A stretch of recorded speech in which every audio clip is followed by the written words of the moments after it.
नमस्ते। आज मैं आपको गोवर्धन व्रत कथा सुनाऊंगी, साथ ही गोवर्धन पूजा की कथा भी सुनाऊंगी। तो कथा शुरू करने से पहले मेरे चैनल को सब्सक्राइब कर दीजिए, वीडियो को लाइक कर दीजिए और शेयर ज़रूर करिएगा। तो चलिए कथा शुरू करते हैं। गोवर्धन पूजा में गोधन यानी गायों की पूजा की जाती है। शास्त्रों में बताया गया है कि गाय उसी प्रकार पवित्र होती है जैसे नदियों में गंगा। गाय को देवी लक्ष्मी का स्वरूप भी कहा जाता है। देवी लक्ष्मी जिस प्रकार सुख समृद्धि प्रदान करती हैं, उसी प्रकार गौ माता भी अपने दूध से स्वास्थ्य रूपी धन प्रदान करती है।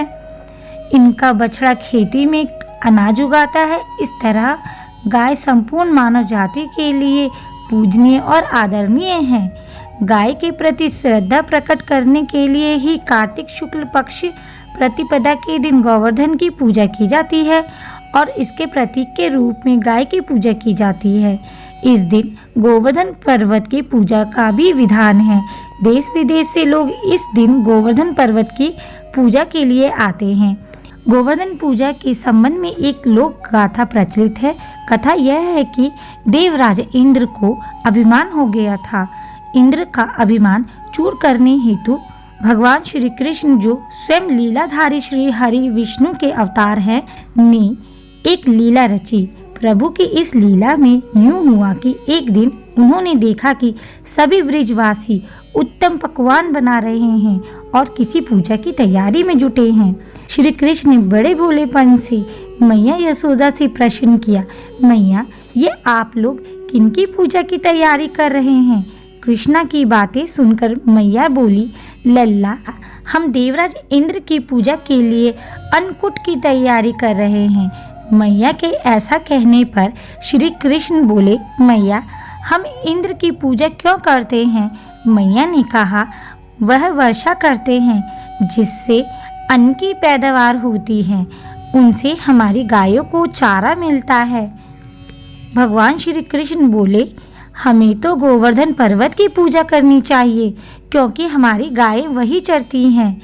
इस दृष्टि से गोवर्धन पर्वत ही पूजनीय है और इंद्र तो कभी दर्शन भी नहीं देते। वह पूजा न करने पर क्रोधित भी होते हैं। अतः ऐसे अहंकारी की पूजा नहीं करनी चाहिए। लीलाधारी की लीला और माया से सभी ने इंद्र के बदले गोवर्धन पर्वत की पूजा की। देवराज इंद्र ने इसे अपना अपमान समझा और मूसलाधार वर्षा शुरू कर दी। प्रलय के समान वर्षा देखकर सभी ब्रजवासी भगवान कृष्ण को कोसने लगे कि सब इनका कहा मानने से हुआ है।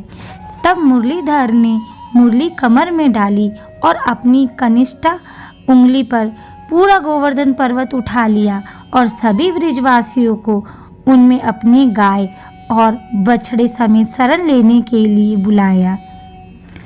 इंद्र कृष्ण की यह लीला देखकर और क्रोधित हुए। उन्होंने तेज वर्षा की।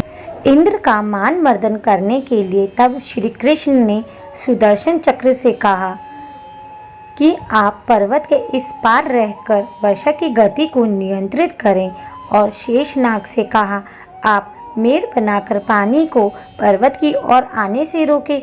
इंद्र लगातार 7 दिन तक मूसलाधार वर्षा करते रहे। तब उन्हें एहसास हुआ कि उनका मुकाबला करने वाला कोई आम मनुष्य नहीं हो सकता।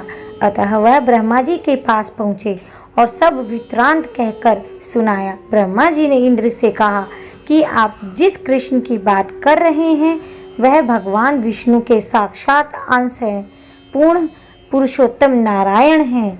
ब्रह्मा जी के मुख से यह सुनकर इंद्र अत्यंत लज्जित हुए और श्री कृष्ण से कहा कि प्रभु, मैं आपको पहचान ना सका, इसी अहंकारवश भूल कर बैठा।